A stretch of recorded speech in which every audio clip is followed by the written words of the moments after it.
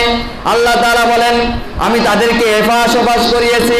ওয়াকাল বুহুম বাসিতুম যিরাইহি বিল ওয়াসিল, ওয়াকাল বুহুম, তাদের কুকুরটা গুহার মুখে বসে তাদেরকে পাহারা দিচ্ছিল। আল্লাহ, এই 7 জন যুবক 309 বছর পর্যন্ত এই গুহার মধ্যে অবস্থান করেছেন।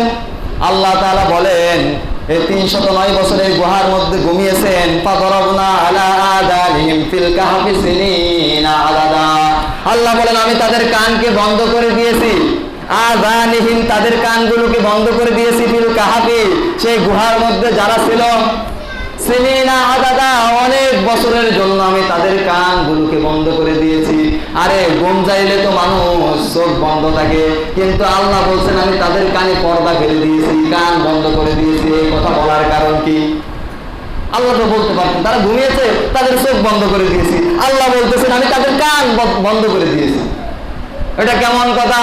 তার কারণ হচ্ছে আজকের যুগের বিজ্ঞানীরা বলছে একজন মানুষ যখন ঘুমায় তখন তার সমস্ত শরীর ঘুমায়, কিন্তু তার কান ঘুমায় না।